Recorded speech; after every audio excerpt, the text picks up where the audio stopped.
Soon we'll see three of the biggest megastars that were babyfaces for a long period of time before they turned heel in the names of Hulk Hogan, Stone Cold Steve Austin, and John Cena. We'll rank and see how the best ones, who made the best heel turn. Check out more at To Rank Scandal. We're going to dive into it. I'm tired of being humble. I'm tired of letting people think they got a chance. The tribal chief is head and shoulders above everybody.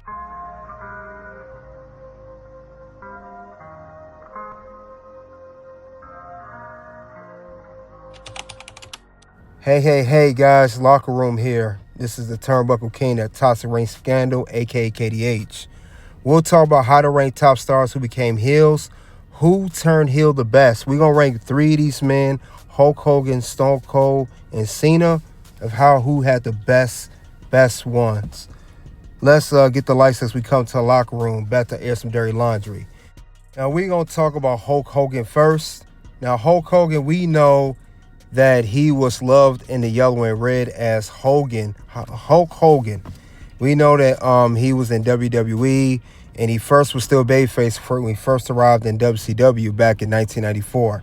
But we'll talk about how he went from being red and yellow, loved by kids with the virus and everything, and then he ended up turning on the fans at 1996 Bash at the Beach when he started NWO.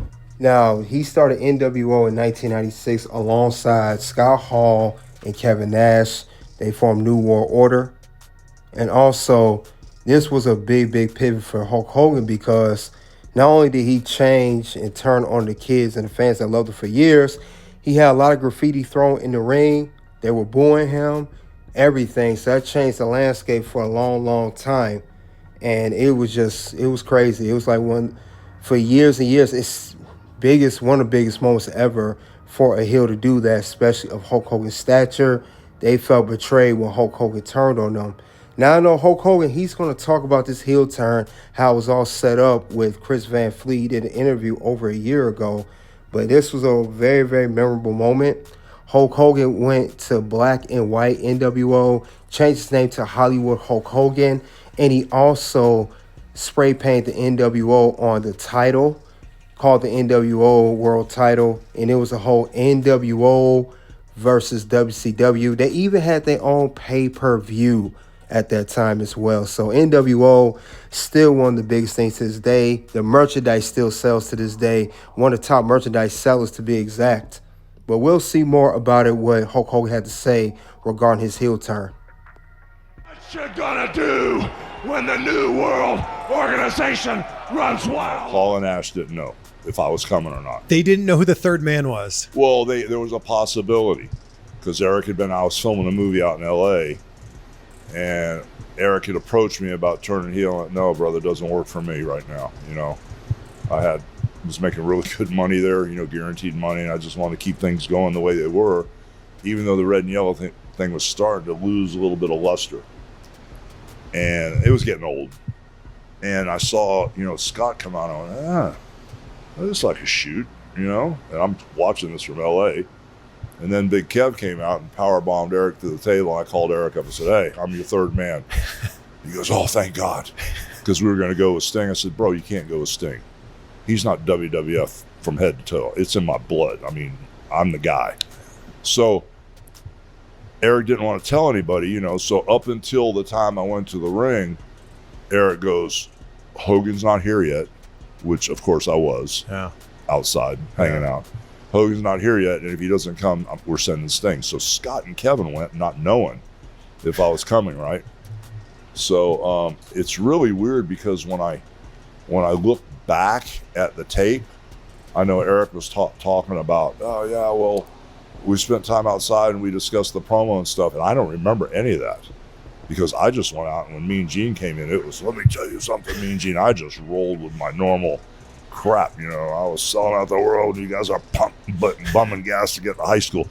I just rolled with one of my heel promos, and it was, I never think about what I'm going to say until I get out there. Yeah. So, everything was really cool, and all of a sudden I felt that cold white heat where it got silent for a minute, and they started throwing stuff. I told Mean Gene, I said, you need to go, bro.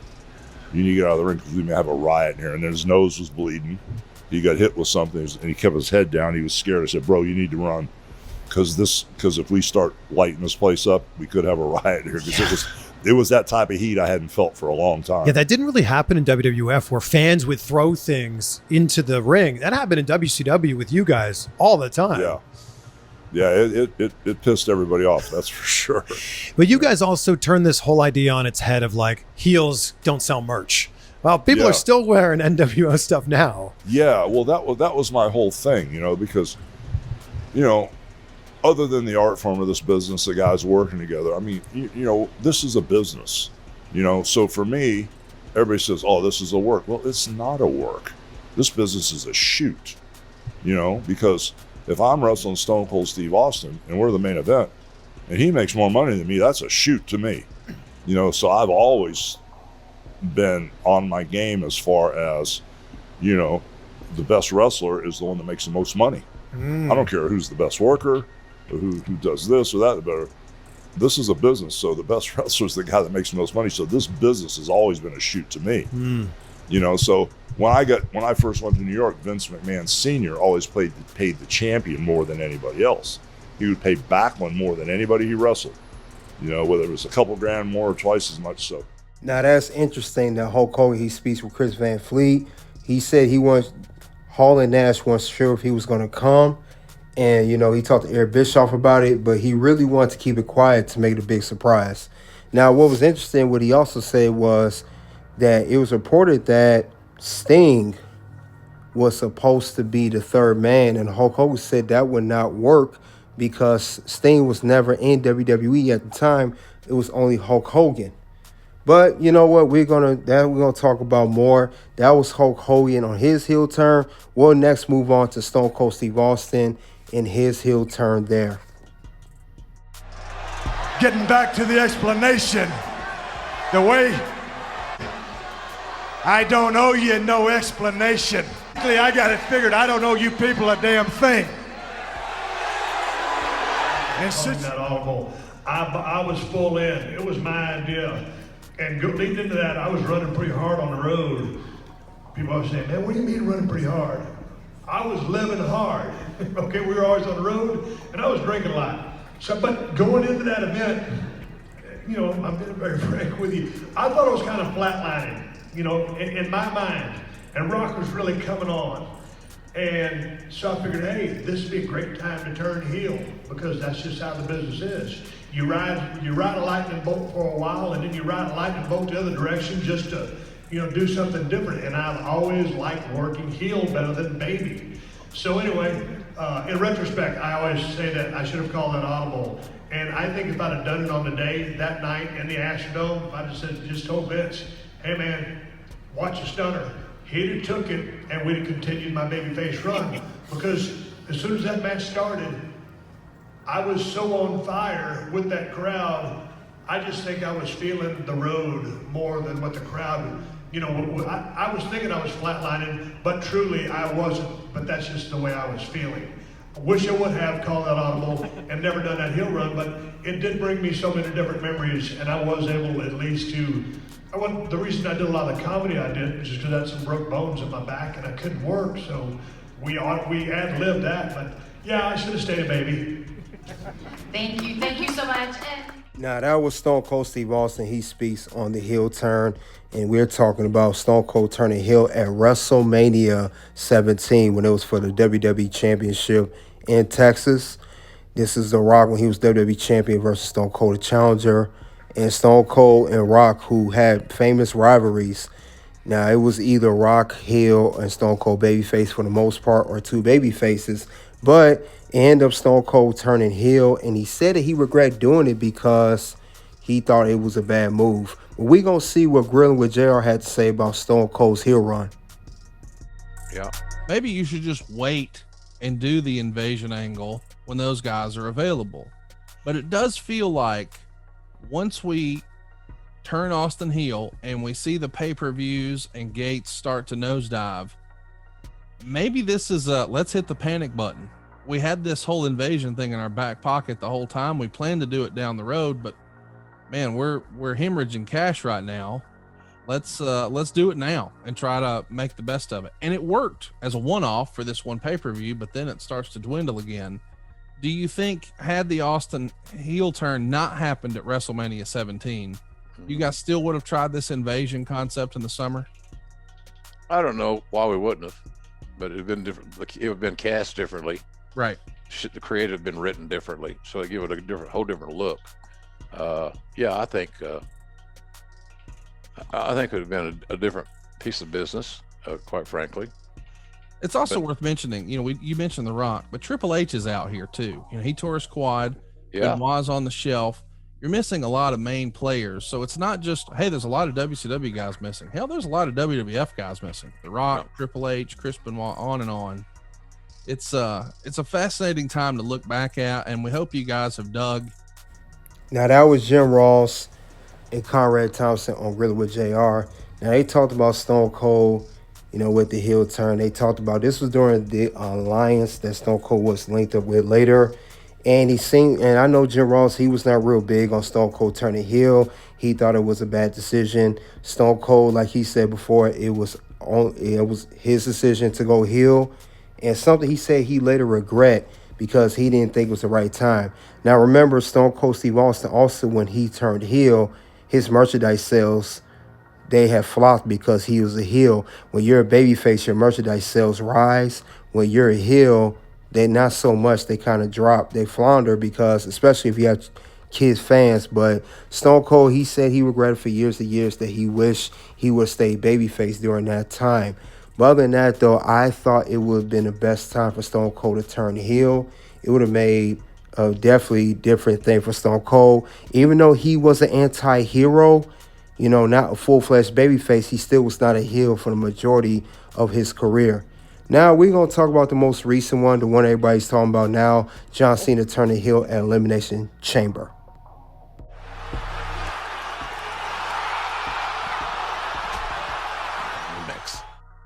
I had 7 new singlets, low-cut singlets with boxing-type robes.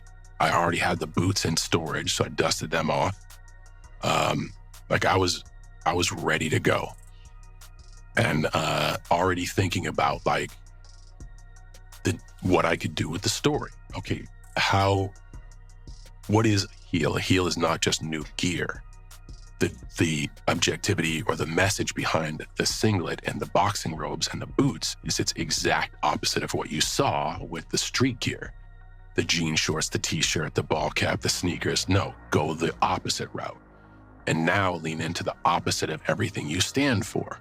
So I would begin to not work as hard. I would show up less. I would be untrustworthy, unloyal. I would lack respect in what I did.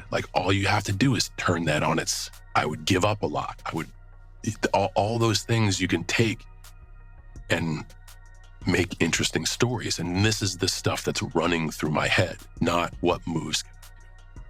It's how can I take the intellectual property that people are familiar with, and twist it? So it's this guy's insane. It's everything I've come to love, and now I genuinely hate it. And in being a real bad guy, and I think that was the conversation that was eventually had, where it's okay, it's a bad idea. I'm hey, I know this is gonna sting, but I'm not gonna sell another t-shirt. I'm gonna take all merchandise off the market. I'm not gonna put out anything new. I'm not gonna do any more appearances. I'm not gonna do any make-a-wishes. I'm not gonna do anything like that. I'm going to be a bad guy to make you a good guy, so you're a good guy does all. Yeah. And that's when I was we're kind of in too deep. So it worked out the way it worked out. But bro, I was ready. I could see the excitement as you're describing this. How good was the theme song? I recorded it with saxophones instead of trumpets. It's called Fear My Name. I still have it locked away somewhere. If it ever sees the light of day, I want to remix it with trumpets instead of saxophones. But it has the hit of Time Is Now. Imagine a world where The Rock's a heel now. Imagine a world where The Rock and John Cena are a heel at the same time. So the weird thing is that's supposed to happen. If you think of the course of human life, no one is perfect, right? And it's very tough each day to wake up and live a good life. It's tough to be mistake-free. So that's like human trajectory. We all go through patches where we make decisions against our value system.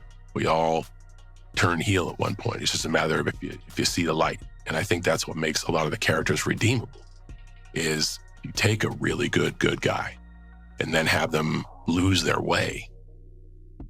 It's Darth Vader in Star Wars, man. You want to root for him because you don't give up on that guy. I know there's good in him.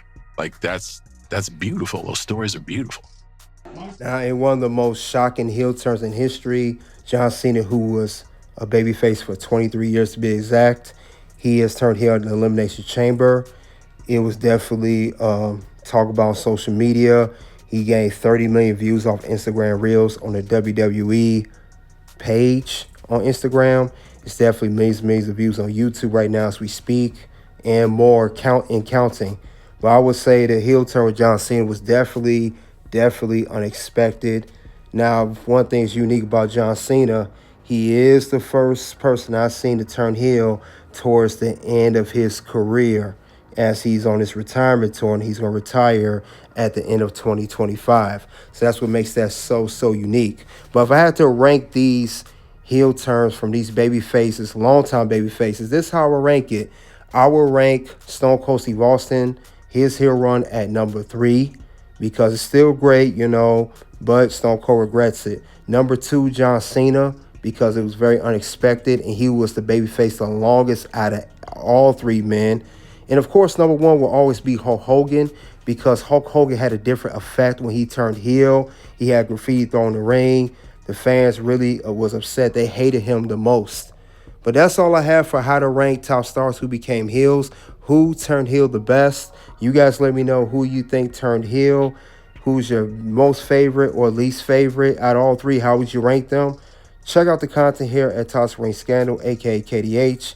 Until then, guys, you already know what it is. It's OUT.